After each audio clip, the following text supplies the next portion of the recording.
enrich our own worldviews, our knowledge of ourselves, nourishing, sheltering, healing, adorning. Adornment. From the story of ancient beads traded into the Philippines to textiles adorned with sequins, from animist motifs to Christian symbols, all proudly proclaiming our sense of beauty to an admiring world. Beads used by the indigenous peoples of the Philippines tell a fascinating story. Of travel, of trade, of how imported objects meant for economic exchange became objects of social and spiritual value. Heirlooms that connect the wearer to ancestors and spirits. Pelago. The history of the bead trade is thousands of years old.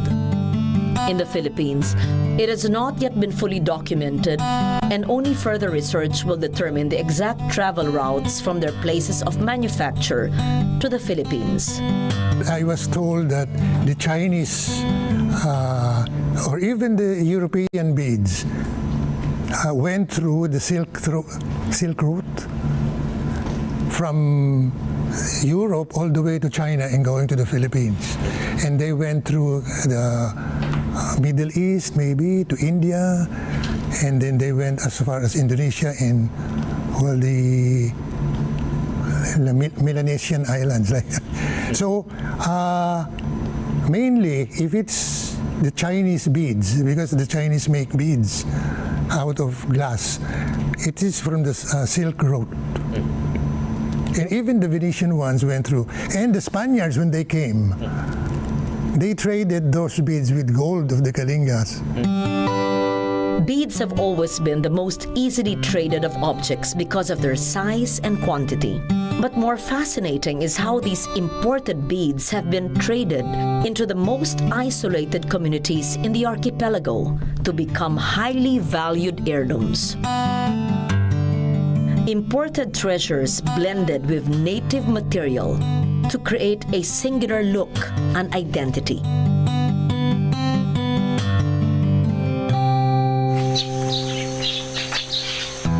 Lake Cebu in Mindanao, hills and jagged mountaintops, lush forests washed alternatingly by mist and sunlight, a lake still beautiful.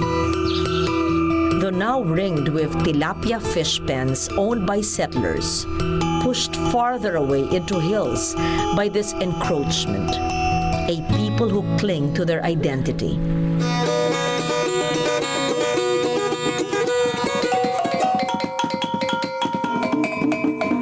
In music and dance, in chant and ritual, in a unique style of dress, the Tiboli. Tiboli women have long been renowned for their fastidious sense of style. The basic garments, a short, long-sleeved upper blouse and a tube skirt, are made all the more attractive by the use of small glass beads, as well as other accessories that incorporate beads, brass, silver, natural materials. Brass anklets, a heavy brass belt made from chain mail and hawk bells, bracelets and coiled rings, a comb with long bead tassels to frame the face. When combined, all these create both a joyful sonority as well as a colorful, visually stunning spectacle, especially when the women dance.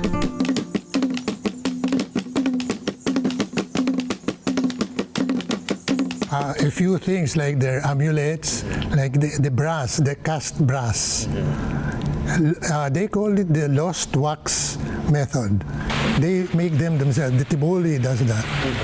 They make a form out of wax, and then they cover the form with sand, I think. And then they pour molten metal, so the wax would melt. What is left is the metal. So that's interesting. I think they still do that with bells now. But most treasured among these heirlooms is the kemagi, a necklace that combines imported trade beads with minute gold gear beads and brass chains. Many of the imported beads have local names as well as specific economic values. The kemagi is interlocking gear beads. So technically, I don't know if you can call it a bead if you separate them, because it's not round, it's flat with gear teeth. But then when you put them together, they look like a chain of beads. So they are made of low carat gold. Kemagi is only part of a necklace. Actually, most of the necklace is trade beads, as I have shown you. So kemagi is just the attraction, so to speak. And that's where their wealth is shown, because it's gold. As a whole assemblage, the kemagi is a synthesis of both the imported beads as well as the locally made gold gear beads. International trade meets Tiboli skill. Two worlds in one necklace, integrated, whole, pleasing to the eye, much like the Tiboli women in their colorful, noisy, amazing singularity.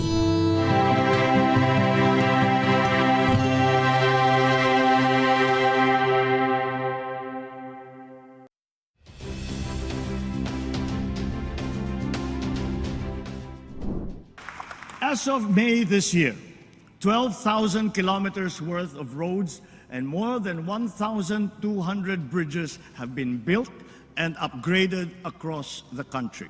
We have provided a budget to upgrade 367 bridges and almost 1,600 kilometers of road along our country's longest thoroughfare, the Maharlika Highway from Luzon all the way to Mindanao. Moreover, significant segments of major expressways which are part of the Luzon Spine Expressway network have now been opened to the public.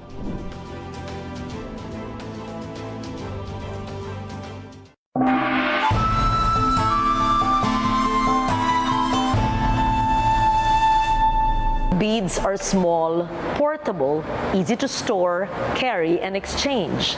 As beads travel, they become more than just objects of trade. They take on meanings and values. Bunched together, they are opulent decorations for clothing. Carefully selected, stranded together, beads become heirlooms of great prestige and value. Lovely to look at, but they also say much about the Filipino aesthetic, our love of color, and our disciplined sense of style.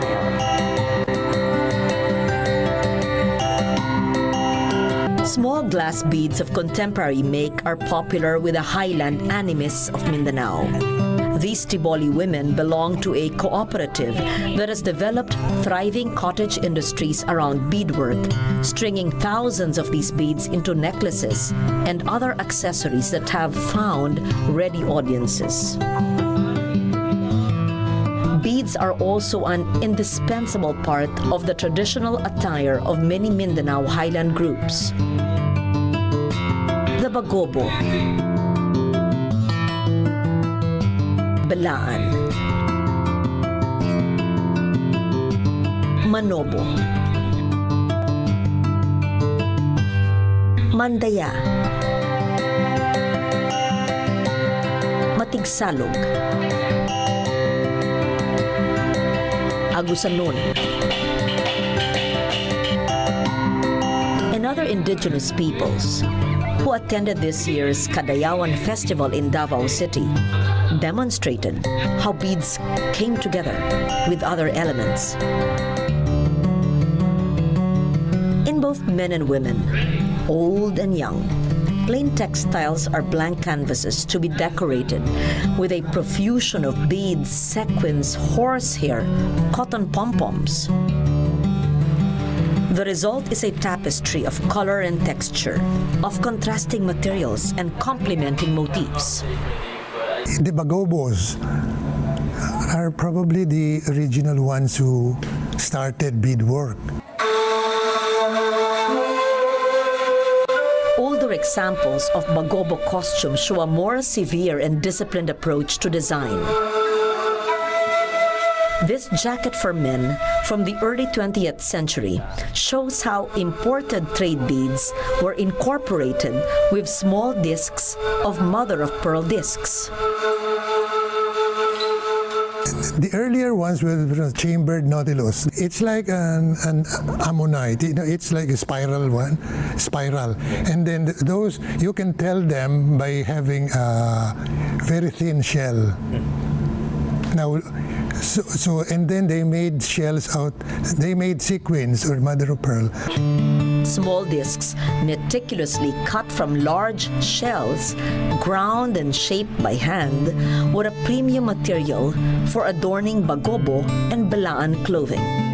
We can only wonder at the work that went into manufacturing these tiny beads and the difficult process of attaching them to the abaca cloth.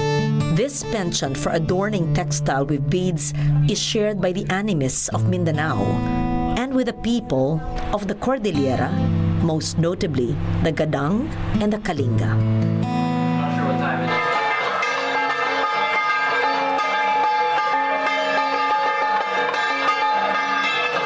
The Gadang of Paracelis are renowned for the ability to weave, as well as decorate their textiles with bunches of glass beads. These beads are often as tightly integrated into the textiles as the woven motifs. The result is textiles that achieve a three-dimensional quality. The fondness for beaded textiles is shared by both women and men. No single element of their traditional costume is without beads, from the skirts, the long-sleeve jackets, the headpieces and accessories of the Gadang woman, to the loincloths, short jackets, and dramatic capes of the Gadang men. The Gadangs are the peacocks of the Philippines, if you know what I mean. They are heavily ornamented. While the Kalingas, they prefer the more somber colors, like browns and blacks.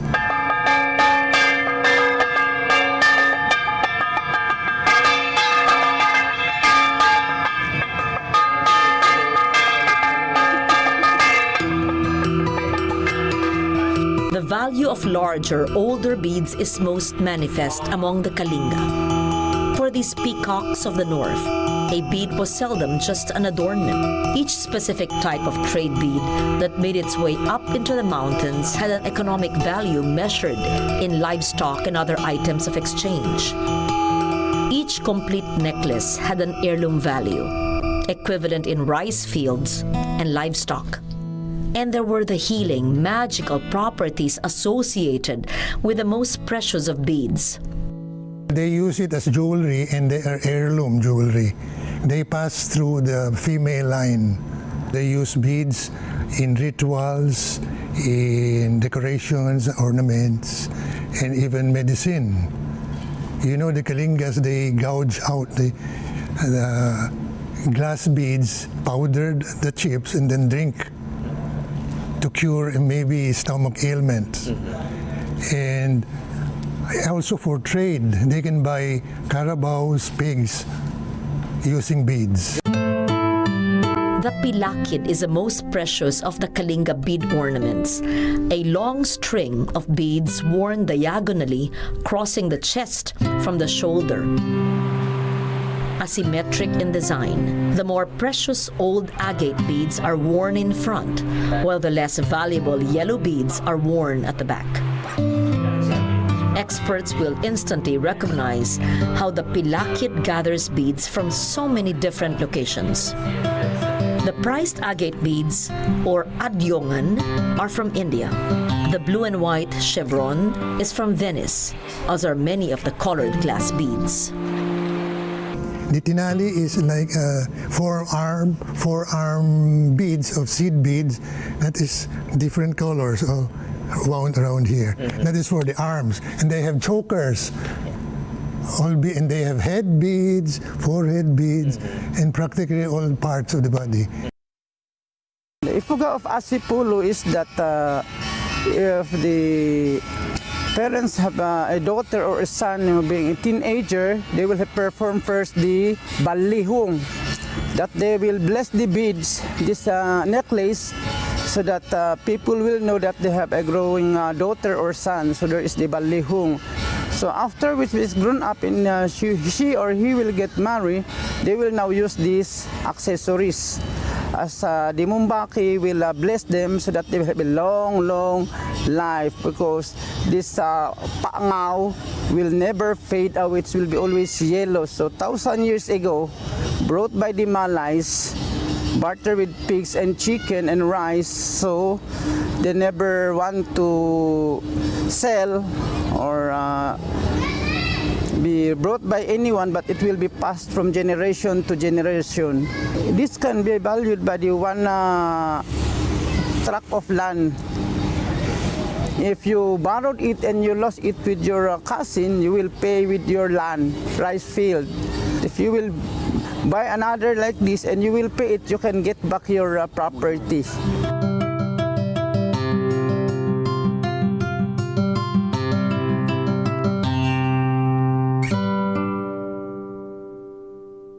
In a vanished world where cash did not exist, these beads were more than just simple adornments or vanities.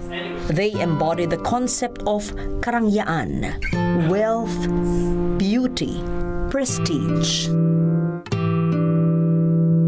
Some say that why collect beads and trade beads when they are not indigenous to the Philippines? So what you can answer is, well, they have become part of our culture. Not like, for example, comparing it with the textiles. They make textiles, so you can say it is original. But the beads, the only thing that you can call original there is the way they string them together, the way they wear them, or the way they make beadwork out of them. Even though they don't originate from the Philippines, it has been part of our culture.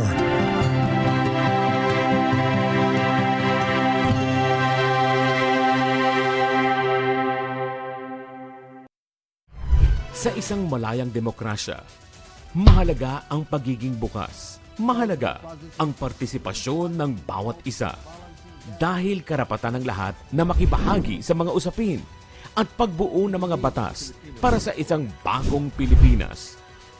Congress TV. Tutukan ang mga sesyon ng Kongreso sa PTV at sa aming digital platforms. Kahit saan, kahit kailan, watch democracy in action. Congress TV.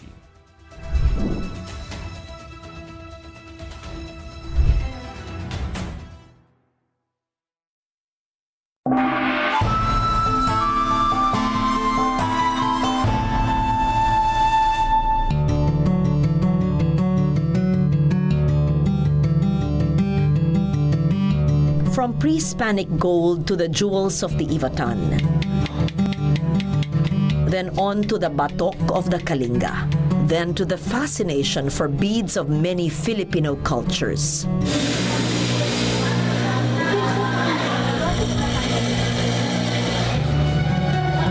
In Maykawayan,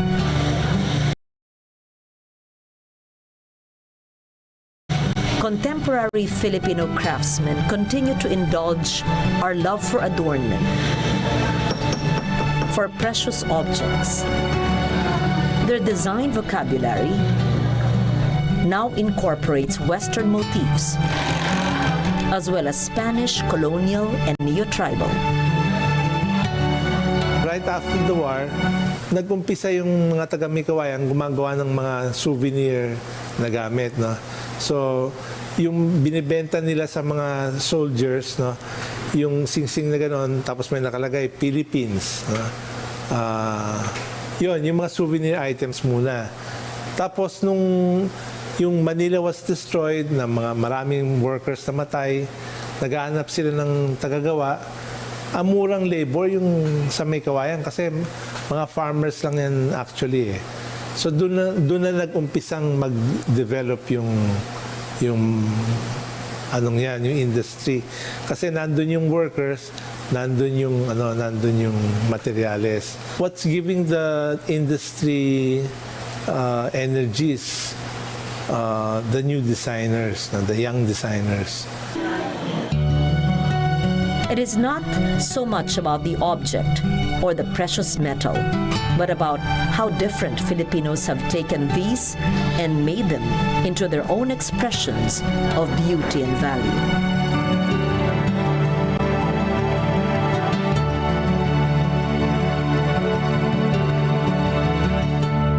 Contemporary artisans and craftsmen can learn so much from the devotional ways of traditional artists in terms of what they consider beautiful or rich or wealthy, because wealth in our traditional culture is not measured in terms of the cost of materials. Our traditional artists emphasizes creativity. No matter how modest, no matter how cheap materials are, what's important is your imagination. And this is the reason why in our traditional art, any available material is used for art. And this is what our craftsmen and our artisans can learn from our traditional art. There's beauty in everything. In other words, the point of art in our traditional cultures is to enhance life. Because if you transform everything into an art,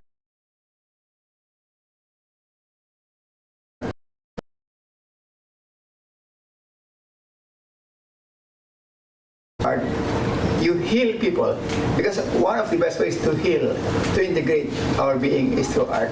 When we find beauty, we feel so much peace of mind, and so it's a healing function that is very important in our traditional culture, a healing function of art. That the reason why we can learn so much from the traditional artists in terms of what? Creating beauty.